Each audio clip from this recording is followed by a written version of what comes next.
almost invariably with reference to the ancient texts of the Hebrews and the wonderful Psalms and Proverbs that come from the wisdom sayings, I invariably preach from the gospel. Why did I decide on that today? Except that it's not what it seems. If we were to read the text exactly as it seems today, it would look pretty hard and fast, and most of us are going to feel a bit uncomfortable and just a bit squirmy. But that's not the intention. All writings are never written in a void. They're written in context of the day, of the culture, of the people, of the times, of the situation in which they're in. And any scripture is, particularly of the Gospels, for example, is written, it is told a number of times before it's actually written down, not just through the oral traditions that were long and strong for decades before they were written, but also the original event that may have taken place as people remembered it. There was the telling of that event over and over again and how people remembered it. And I don't know about you, but sometimes when one person tells a story to another, they'll highlight something that was important to them, and the next time it's told to somebody else, they'll highlight what's important to them. I'm not talking about the whisper thing, I'm just talking about what we find in each story as it's told. Then it was written down.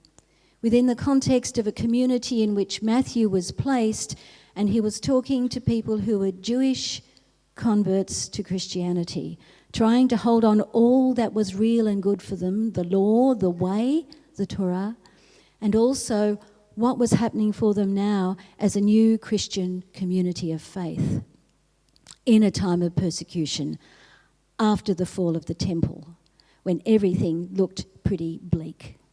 This is when it was written down. So there's a number of layers of context and situation built into every story, together with the traditions of the day, some of them that were formal, some of them that were cultural, and there was a big mix of those as well. That's my introduction. It talks about, the first section talks about being angry, that being angry is the same as being, murdering somebody. Okay, well, hand up anybody who's never been angry. I don't expect to see a hand, and certainly mine is not up. There's nothing wrong with being angry. But there is if it leads to an act of violence and devastation and hurt and destruction of others and of yourself and in the world. The problem is not being angry. That's a normal, natural reaction to a situation that is maybe threatening or hurtful, but it's what we do with the feeling that makes the difference. What we do with not only anger, but all of our feelings that make the difference, and that comes out in the others as well. So Jesus is talking on the mountain still. We had the Beatitudes recently. We talked about salt and light last week, and now here we're talking about feelings and how we actually live them out. So if we get angry about something, let your motivation be building a better world, like that vision we were talking about earlier, that dream, rather than destroying the things that's in front of me now because it offends me. The world would be a changed place in a moment if that was our motivation. And that's what is being promoted here. Deal with it with the person if you've got issues with each other. But I would want to say that extends to countries and nations and even in the business world. And I lived in that world for many, many years right here in Sydney. So, it's a big statement to make that business and enterprise and even leaders of countries might want to think that way rather than saying, I've got more, nuclear arsenals than you do, or I've got a bigger budget than you have, or if you don't come to my terms for trade, we'll cut off our relations with you. I read that in the paper every day. It's not actually building for a better world or in goodwill. It's about winning and being powerful. This speaks against that at every point. It's our motivation behind our relationships that is important. And our motivation is always to build bridges, to build peace, all of those things that we talked about a few weeks ago. There's the next section talks about adultery. And that really is very contextual of the day. A few little cultural norms. Sorry to stereotype male and female here, but historically that's how it was. Males had legal rights, females didn't. They were owned as chattel under the law. And this was written in a time too when there was a move away from having more than one wife, because men could have one wife, men could have many wives, and concubines and others too. That was part of the tradition, and there was moving into monogamy, so one wife. We'll talk about that a little in a minute. But adultery was only a woman could commit adultery under the law, because she belonged to somebody and she couldn't have any relation with somebody else. That's a break in that relationship. So adultery was considered to be an offence on the husband, the owner of the woman who might have had a relationship outside of that. But it was all right for men to lust and to have relationships with women, because that was considered okay. We would see things very differently today. Now, does this mean that being attracted to someone is a sin? Oh, of course not. Even thinking of them romantically, is that a sin? No. But if it's breaking relationships, then you've got to think of what is my motivation and what am I doing here? That's what's behind it for today. Jesus uses the rhetoric, or through Matthew, uses the rhetoric of the day, which was a very kind of pro and against, a very Jewish way of arguing rhetoric. You know, if you do that, then this. If you do that, then this. If you do that, then this. And so that's the way the argument would be made at the time. So if you do that, cut it off, get rid of it. Don't let it get in the way. Get rid of your eye, get rid of your arm, get whatever is getting in the way. It's not ever intended to be literal, not even then. It was making a point of saying, don't let it go that far. Take control of yourself and think of your feelings and the care of others. That leads me on to the next one, which is divorce. Divorce was permissible, as it is now. Only a male could divorce a wife because the wife didn't have any legal rights, so she couldn't divorce her husband, he could divorce her. Now, when one could have many wives, which is the only way one could be in relationship, women couldn't have many husbands, but males could have many wives, it was moving into monogamy. One husband, one wife. So divorce was getting more prevalent.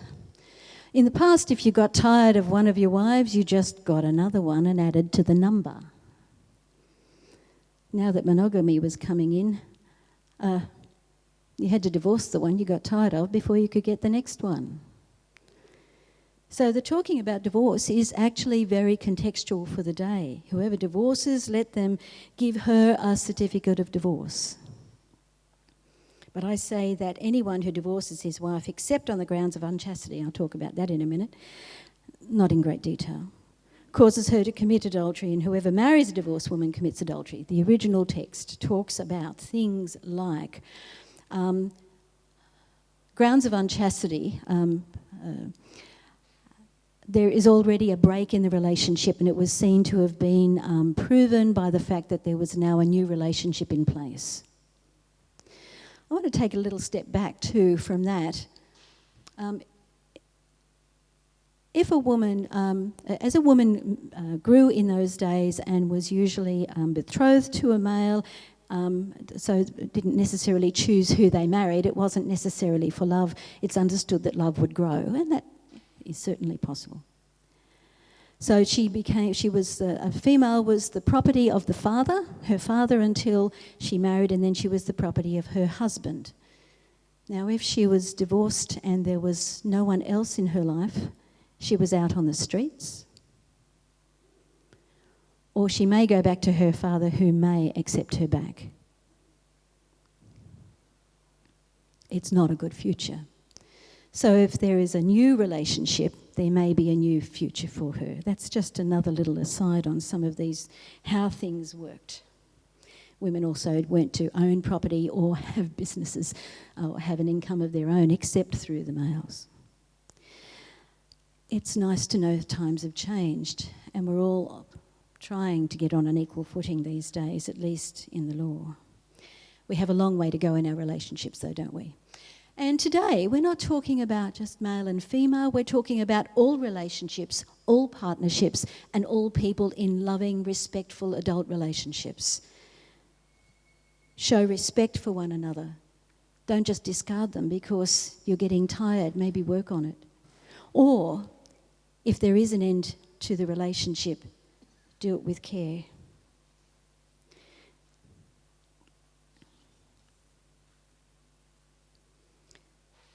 The next part talks about your oath.